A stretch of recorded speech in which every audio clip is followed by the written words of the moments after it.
$0 to $2,500, the financial cost of adopting each child through the foster care system. I'm your host, Marcy Bursack, and I'm on a mission.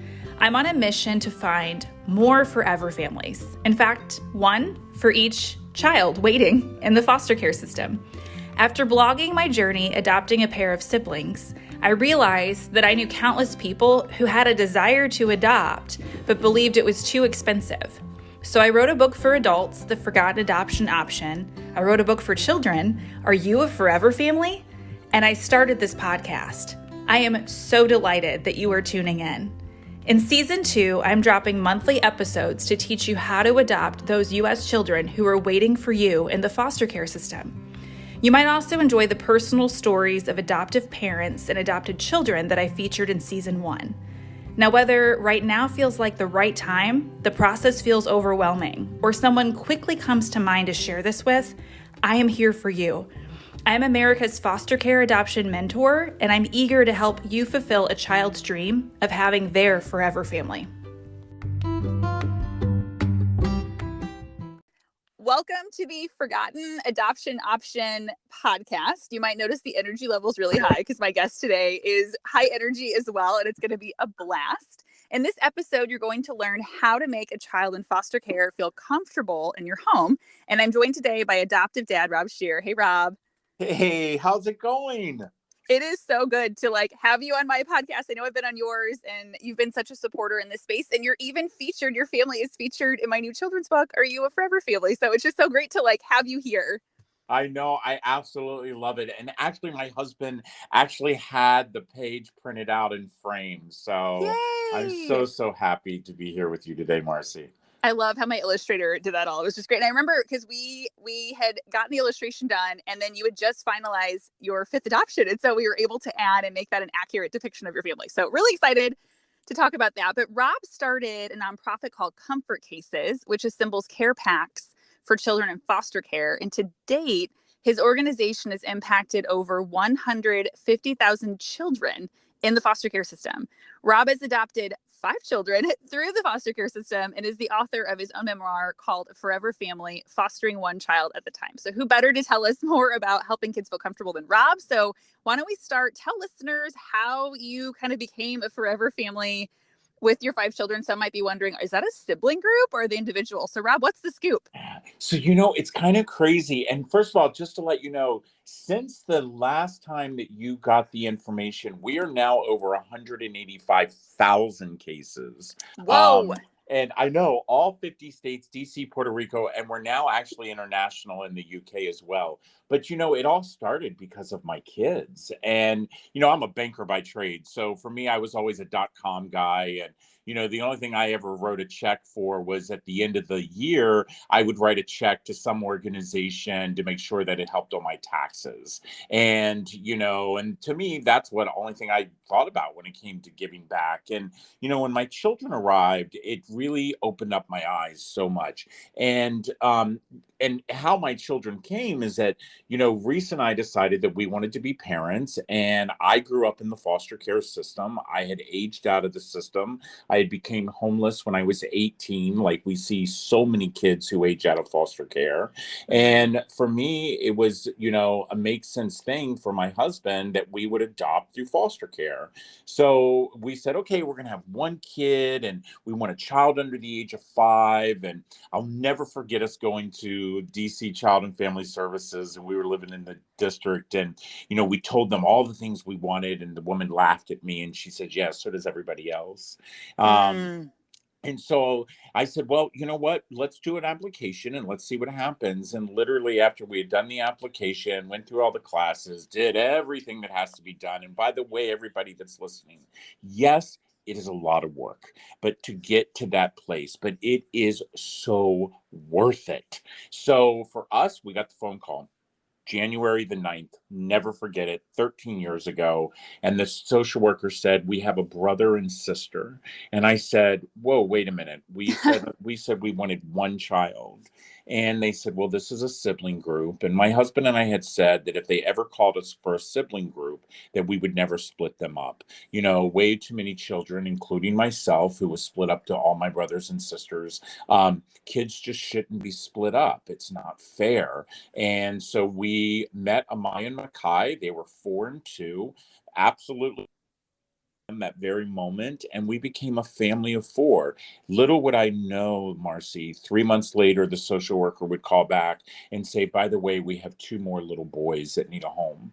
Who were not And related, right? Like this is they a were whole not new related. sibling pair. Nope, nope. Yeah. It was another Wow. sibling. It was another sibling group, and I remember saying, "Well, let me talk to Reese." And I got off the phone and I called Reese at his office, and I said, "Hey," I said, the social worker called, and there's 2 more little boys, and they really need a home." And he said, "You do know we have 2 children already right now." And I said, I know. And he says, but you also know that one of our children has special needs. So one of our kids, our child Makai, who arrived, they said he was never going to walk or never talk. So that he was a lot of extra care. And I said, but Reese, I said, there's something in my heart that's calling that we need to meet these boys. And so that's like taking a kid to a candy store. And so sure enough, our 2 boys arrived at our home for us to meet them. They were 2 and 6 months. And within 24 hours, we became a family of 6. Amazing. It's crazy. Amazing. Because you were willing. You did the work. You stuck it out. I think I read this article recently, a research study from Harvard that said 1 in every 28 families that's interested in adopting through foster care actually does.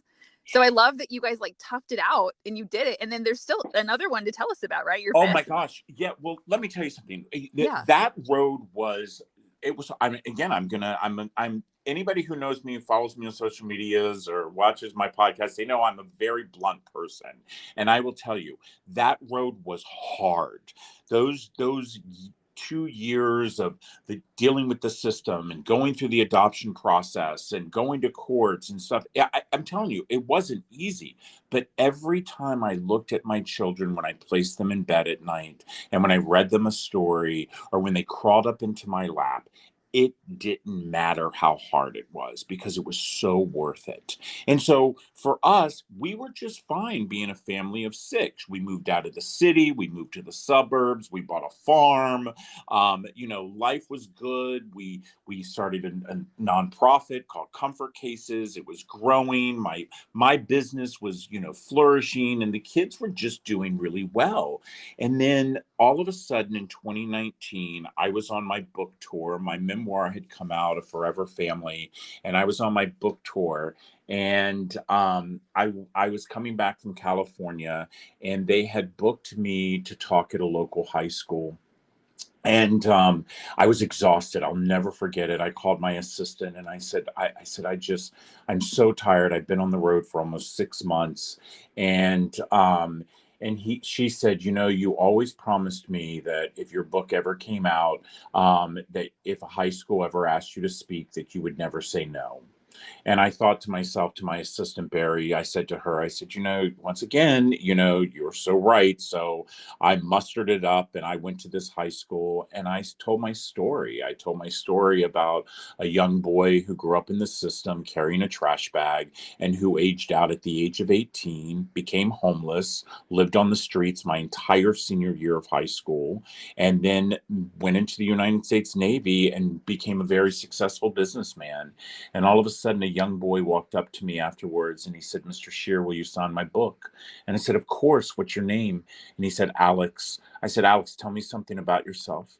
And he says, I have nothing to tell. And I said, Alex, we all have a story. And he says, no, my story's like yours. I've been in the system. I've fallen through the cracks. I'm getting ready to graduate from high school and I'm going to age out and be homeless just like you.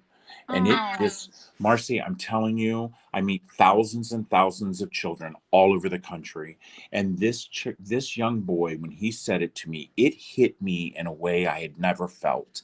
And I handed him my business card and I said, Alex, I want you to call me. I said, we're going to figure this out. I said, it's not going to have to go that way. And I actually went home that night and I told my husband and my children about meeting this young boy. And my kids were like, Dad, you should invite him to our house for dinner if he calls. And I said, what a great idea. And literally the next day, Alex called, and I asked him for his foster parents' phone number, and I called and I arranged to pick him up, and I took him and brought him over to our home. And as I was watching him play ball in the backyard, my husband looked at me and said, you know what, let's go out to dinner tonight. And that night we went out to dinner. We watched how he interacted with our children. And as we dropped Alex off at his foster parents' house, my son said, Daddy, we have to do something for Alex. And I said, I know, buddy. Daddy just doesn't know what to do. And he says, we have to bring him home. And I said, what? And he says, we have to bring him home. And I looked at my husband and he said, what's one more? So we were the first couple in the state of Maryland to petition the city of Baltimore to have a child come and live with us without any stipend. We didn't want any money. We didn't want anything. We just wanted to give Alex a foundation. And I remember the judge saying, why would you do this? And I explained to this judge, as I explained to all your listeners, every single child that enters foster care, they enter because of a choice that someone else made. And we have the choice to give them a foundation, to give them a net, to show them unconditional love. And that's what we wanted to give Alex. And I remember Alex looking at me and saying, you've changed my life. And I said, no, Alex, you changed our life. And I have one regret. And that is that I didn't walk you to kindergarten when you were a little boy. But now I get to walk with you for the rest of my life. And my son now has graduated from high school. He just finished his sophomore year in college. And now he's getting ready to go study abroad in London. Wow. Oh my goodness. I feel like I need tissues for that story, Rob. Wow, wow, wow. And to think you and Reese, your intention was one. and how the reaction was so different between adding two more versus adding one more, and how this was a human being. And so what I'm really curious about in this space, Rob, is you have lived experience in this space. Like, you aged out of the system, and I would imagine that there's so many ways you can unpack that in your life, right? You could be embarrassed about it and tuck it under. You could live it out. You could rebel. And there's so many ways that could morph your life. Why do you think for you it's morphed you into helping others? Like, why do you think your empathy has led you forward? Well, I have to tell you, from the time I was 19 until I was 34, I was embarrassed for anyone to know that I was in foster care. Okay. So just to let you know that I was totally embarrassed. I didn't want people to know about it. And it wasn't until I met my husband that he really made me realize that it really didn't matter what people thought about, the fact that I was the kid that you used to see eat out of the trash cans, or the fact that here I am, a successful businessman at 34, and I didn't know the difference between there, and there. And so when my children arrived, I had made the decision that I didn't want them to live the life that I had lived for so long, which was a life of a lie.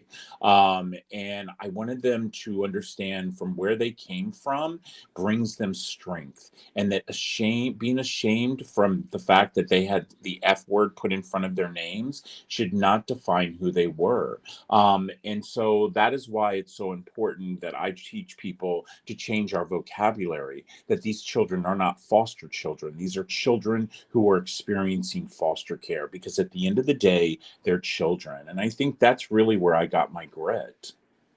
Wow. And just so listeners follow, the F word there was foster, just in case you didn't Yes, connect the dots. exactly. I always say that. It's not the dirty word. Oh man. Yeah. So you really had like a transformation of owning and using your story for good. And so, okay, I'm wondering though, why did you choose to adopt through the system and not just foster? Okay, so the funniest thing is that, and I write about this in my memoir, I at first did not want to adopt from the system. I remember sitting in the living room on a Saturday morning, drinking a cup of coffee with Reese, and we had just finished filling out applications to adopt a child from the overseas. And Reese was like, "Now, to explain to me again why we're not adopting out of foster care." And I said, "Because we don't talk about those kids." And he says, "You were one of those kids." And so, so that was there. But when it came to adopting and not just fostering, and again, everybody that's listening, we don't have to agree. We only have to respect, because I get a lot of hate about this and messages. I truly do believe that it is not fair to children to allow them to sit on the sidelines and wait for adults to be adults. I do believe that every single person falls. I believe that we have to have the ability to help lift those families up, give them every opportunity to better themselves. But I do not believe that it should be strung along for year after year after year. And so after, we waited for 2 years, we waited for birth parents to go to anger management, go to drug rehab, come for their weekly visits. I mean, we actually had petitioned the courts for us to be monitors so we could open up the visitation for more than just the crazy 1 hour a week that they assign. Birth parents need more than time than that. But these particular parents all decided not to do anything. So after 2 years, enough is enough.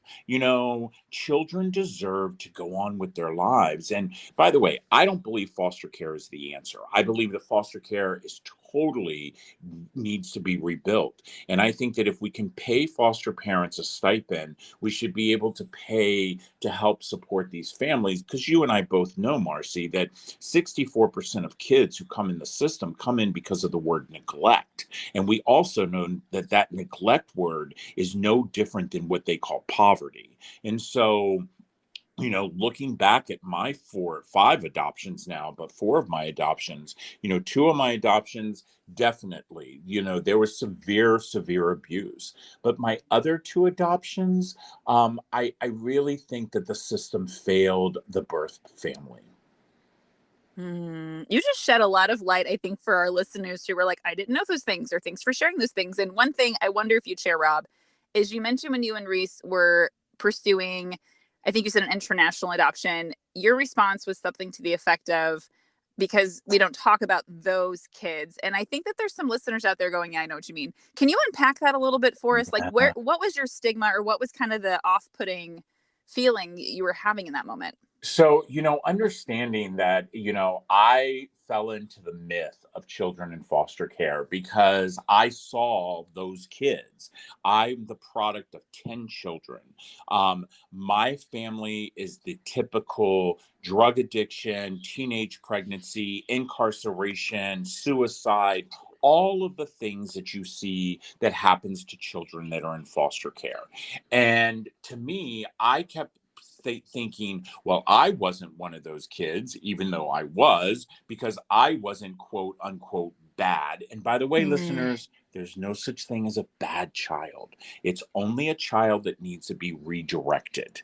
And so for me, I had that myth. And so it was when my husband said to me, you were one of those children, it made me start to tear that wall down and realize that, whoa, wait a minute. I was a child from the system.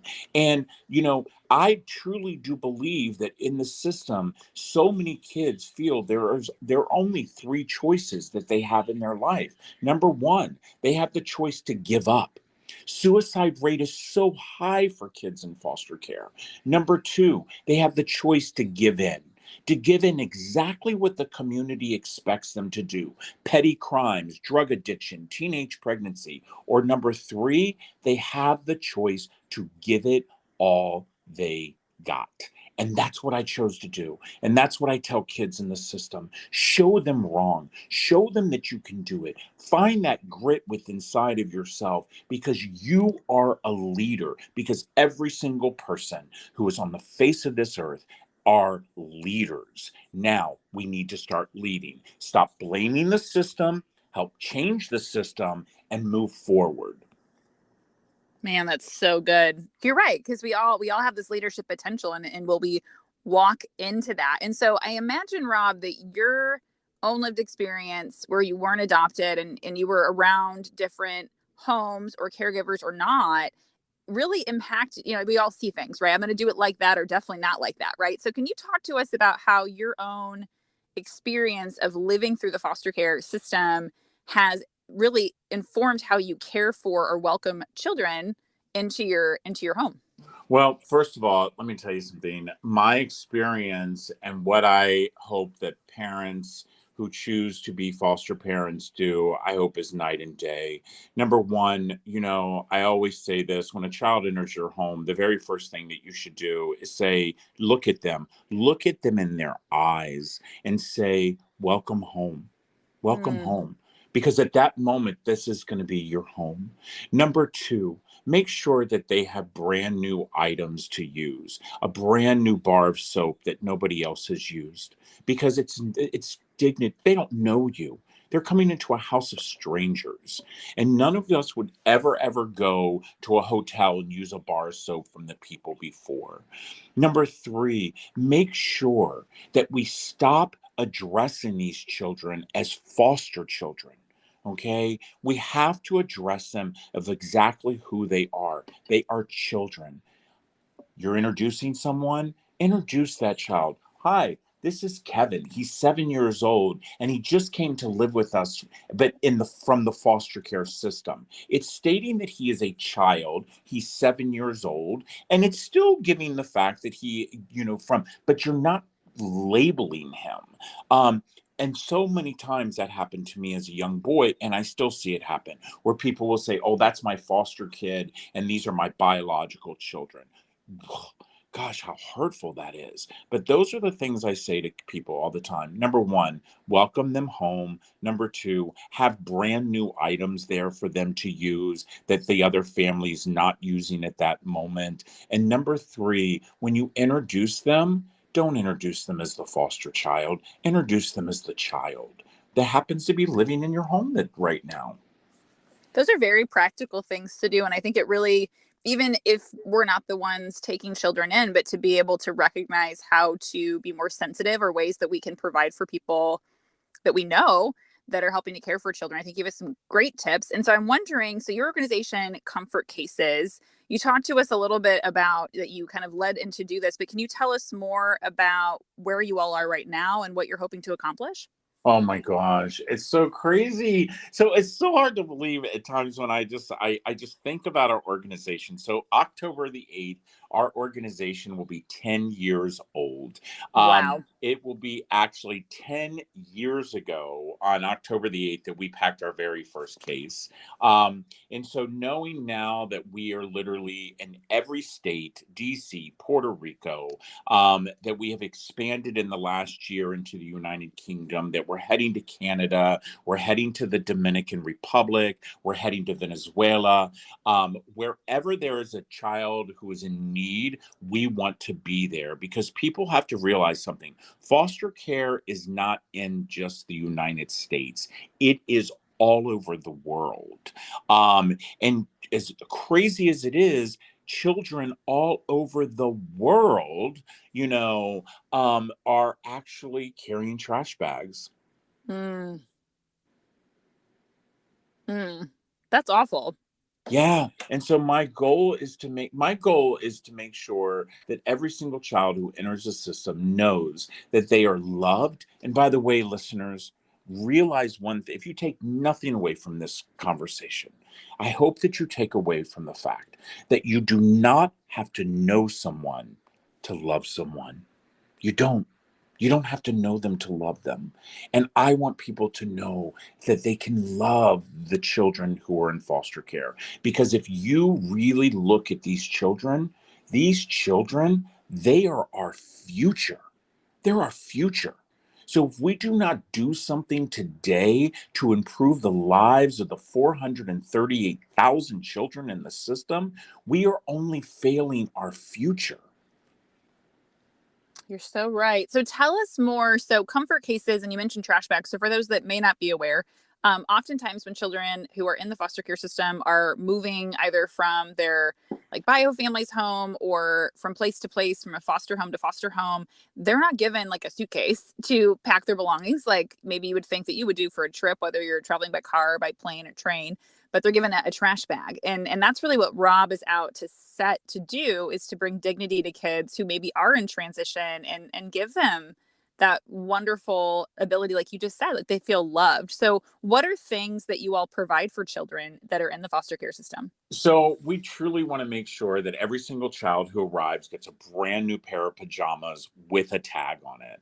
We want to make sure that every single child who arrives in foster care gets their own toothbrush, their own toothpaste. We want them to get their own lotion, their own shampoo, their own conditioner, and their own bar of soap. And by the way, my friends, it's the travel sizes. Every single one of us travel. We all take them from hotels. We put them in a drawer and think we're going to use them. We don't. Send them to comfort cases. We give every single child an activity. We give kids under the age of 10 a coloring book of crayons, and kids over the age of 10 get a journal and a pen and pencil set. Every single child gets 2 pairs of Bombas socks. Every single child receives a stuffy. Every child receives a book, because if you educate a child's mind, you actually educate your future. And then we make sure that every single child receives a blankie. And it's all put in a brand new backpack. Man, that's beautiful. Just that, like, it's like a gift, right? Like you're unpacking this gift that was thought of, that it's special. And so, Rob, I know you're not, your office, like I'm in Missouri, you're not physically down the street, but you're online. And like you mentioned, you're across the globe. So as we close up, how can listeners help Comfort Cases no matter where they are around the globe? Oh my gosh. Well, the first thing they can do is they can go to comfortcases.org and they can learn all about our organization. And then no matter where you're located, we belong to a program called givebackbox.com. And you literally can take a box, and up to 79 pounds, you can print off a label on our website. And for just $15, you can send us a box full of books, full of toiletries, pajamas. And by the way, there's no such thing as a used book. It's only a book that's been loved. So we say, go to your bookshelves and take books and send them to us. And if you're actually in the Rockville, Maryland area, you can always drop off at our National Center. That's so incredible. Rob, you're doing incredible work. And I love that your own personal journey is impacted, not just your own family and how you've expanded, but you're using that story to help children around the nation. And I am excited for our listeners to know more about you and about Comfort Cases. And I just really appreciate your candor and how you were able to share with us what you've been through and how your own heart shaped. So Rob, thanks for coming on the podcast. Well, thank you so much, Marcy. And you take care. And everybody, again, comfortcases.org. As a listener of the Forgotten Adoption Option podcast, you are helping raise awareness about foster care adoption and the 115,000 adoptable children in the United States. By leaving a review, subscribing, sharing, and talking about this podcast, you can help children and sibling groups find their forever family. If you'd like more information on adopting a child or sibling group through the foster care system, please visit my website, forgottenadoptionoption.com. There you will find how you can get started and even order a copy of my book for adults, The Forgotten Adoption Option, which will guide you through the entire process. You can also find my book for children of all ages, Are You a Forever Family? My books are available in paperback, audio, and ebook formats, and they might even be available at your local library. I welcome you to reach out to me with questions, comments, and your own adoption story. I would love to hear from you if you're signing up for licensing classes or to hear where you are in the foster care adoption process. You can find me on Facebook, Instagram, and LinkedIn. Just search for Marcy Bursack. I really appreciate you tuning in, caring, and sharing, because every child deserves a family.